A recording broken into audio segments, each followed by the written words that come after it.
Right. What's up, fools? We got another installment of the. Where the hell are you going? we got another installment of the Fooling Around podcast. We are back to running, and this is we got a couple firsts. So it's gonna be the first one where we're back in LA.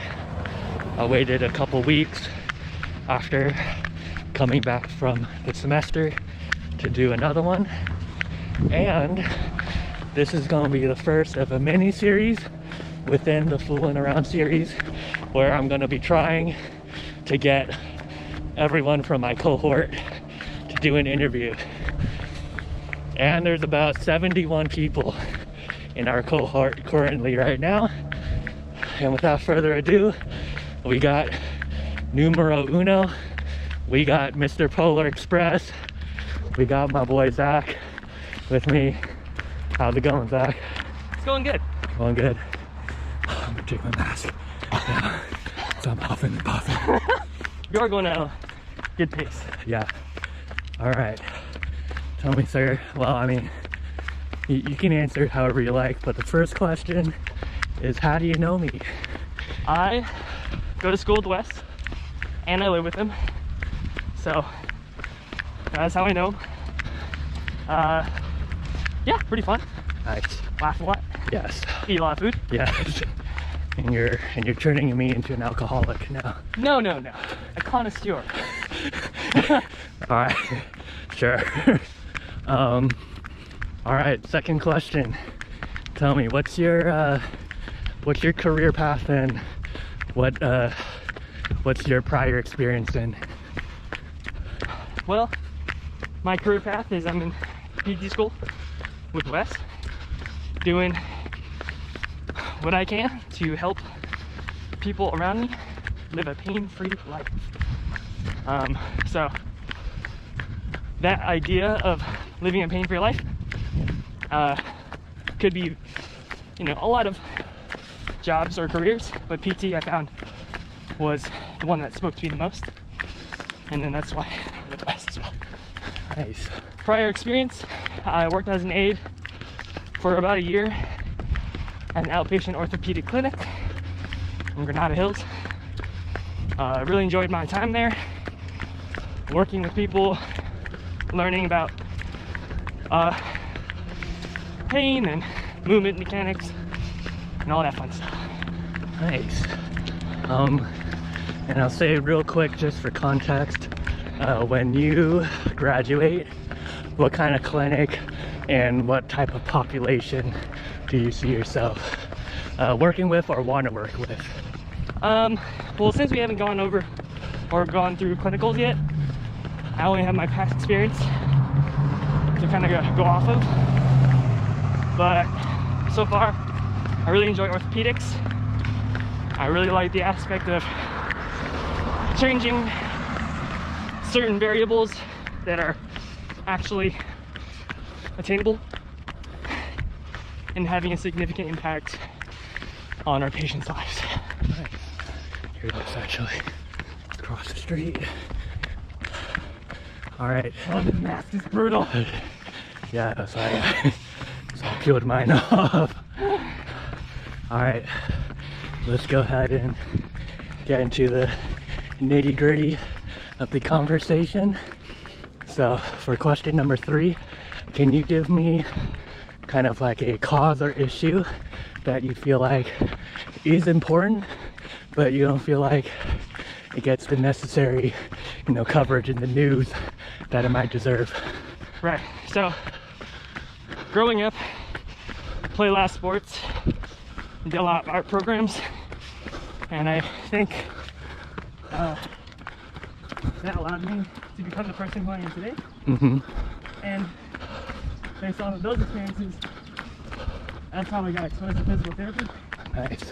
Which is obviously my career choice. So I'm saying that if I didn't have those experiences, I wouldn't be here. Mm-hmm. That being said, I find that when I went through those art programs and sports, okay, in sports, it really was based on the opportunity I was had by my parents, and like how blessed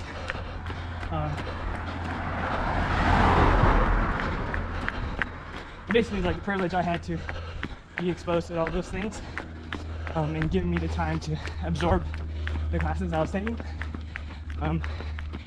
which leads me to the cause is the availability and opportunity for people of lower socioeconomic levels to partake in these events and classes.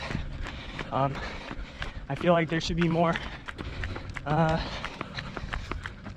availability and overall structure for people who don't have access to those things, like I did via my parents.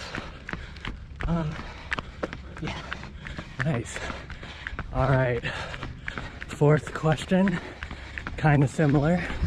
Go ahead and give me a cause or issue that's maybe a little more close to heart, that you'd like more people to know about. So being in the field of physical therapy, I think that, like, based on our caseloads, we see a lot of people who come in with like posture problems, like forward head position, or overall bad ergonomics at work. If people could be more aware and more conscientious of, you know, what their movement is like, then that would solve a lot of the issues that we have to educate about to our patients. If we could somehow give them that education and teach them to move better, then they would live a better life, and it's a lot cheaper. Yeah. Yeah. Nice. All right.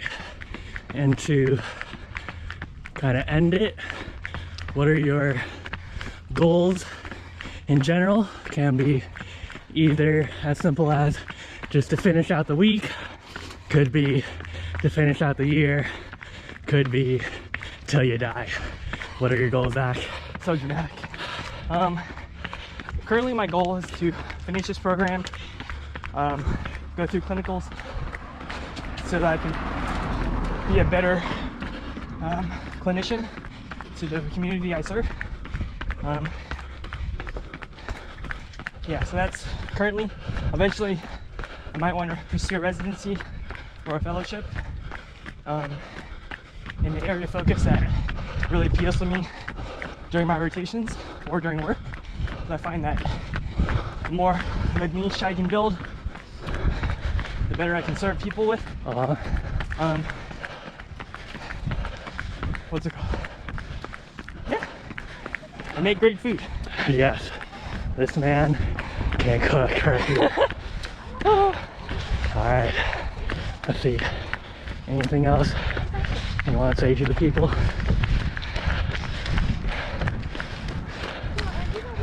I don't think so, other than keep on doing what you're doing, stay diligent, stay disciplined, and your hard work will pay off eventually. Reach out for help if you need it. Always ask questions and be kind. Nice. Yeah. All right, well, big thanks to Zach for letting me interview him. As I always say, this series isn't without the people who allow me to bug them and interview them, especially on these runs where it's so hard to talk. Oh yeah. But And we're at about like probably an 8:30 mile pace right now. no, we're at a 9:15 Oh, pace just right now. We're slow. Yeah. But we're also talking. All right, but with that, thanks to everyone who's been watching. Really appreciate everyone who's been supporting the channel. Very happy that we're at 50 subscribers now, and I finally got 1,000 views on one of my videos. Super excited for that. Super excited for what else is to come. And with that, thanks guys.